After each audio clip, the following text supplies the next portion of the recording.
পিতামাতার মর্যাদা ইসলামে অত্যন্ত মহান ও সম্মানজনক। পবিত্র কুরআনে আল্লাহ তাআলা নিজের ইবাদাতের নির্দেশ দেওয়ার পরপরই পিতামাতার সাথে সদ্ব্যবহার করার নির্দেশ দিয়েছেন।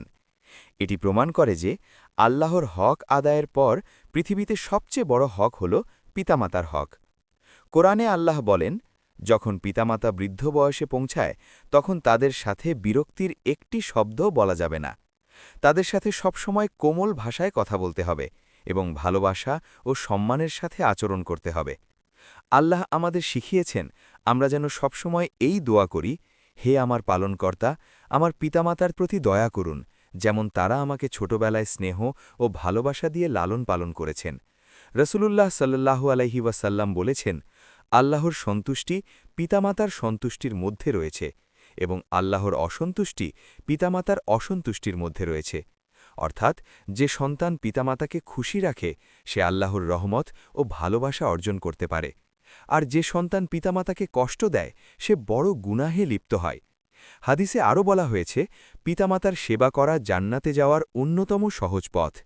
একজন সাহাবী রাসূল সাল্লাল্লাহু আলাইহি ওয়াসাল্লামকে জিজ্ঞেস করেছিলেন, তার উত্তম ব্যবহারের সবচেয়ে বেশি অধিকার কার? রাসূল সাল্লাল্লাহু আলাইহি ওয়াসাল্লাম ৩ বার বলেছেন, তোমার মা। এরপর চতুর্থবার বলেছেন, তোমার বাবা। এতে বোঝা যায় সন্তানের জন্য মায়ের ত্যাগ ও কষ্টের কারণে ইসলামে তার মর্যাদা অনেক বেশি। পিতামাতার জন্য খরচ করা, তাদের প্রয়োজন পূরণ করা, অসুস্থ হলে সেবা করা, তাদের সাথে ভালোভাবে কথা বলা সবকিছুই ইবাদতের অন্তর্ভুক্ত। এমনকি হাদিসে এসেছে, পিতামাতার দিকে ভালোবাসার দৃষ্টিতে তাকালেও সওয়াব পাওয়া যায়। যারা আন্তরিকভাবে পিতামাতার সেবা করে আল্লাহ তাদের জীবনে বরকত দান করেন, রিজিক বৃদ্ধি করেন এবং বিপদ থেকে রক্ষা করেন। পিতামাতা মৃত্যুবরণ করার পরেও সন্তানের দায়িত্ব শেষ হয়ে যায় না। তাদের জন্য দোয়া করা, দান সাদকা করা, আত্মীয়দের সাথে সম্পর্ক বজায় রাখা এসব কাজের মাধ্যমে তাদের কাছে সওয়াব পৌঁছে দেওয়া যায়। হাদিসে বলা হয়েছে, নেক সন্তান পিতামাতার জন্য দোয়া করলে তা তাদের জন্য চলমান সওয়াব হয়ে থাকে।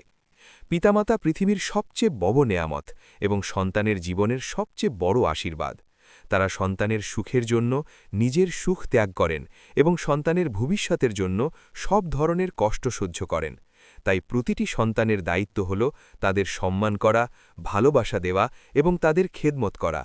যে সন্তান পিতামাতার সন্তুষ্টি অর্জন করতে পারে তার জন্য দুনিয়া ও আখেরাতে সফলতার দরজা খুলে যায়। পিতামাতার দোয়া সন্তানের জীবনের সবচেয়ে বড় সম্পদ এবং তাদের সন্তুষ্টি জান্নাত লাভের অন্যতম বড় পথ।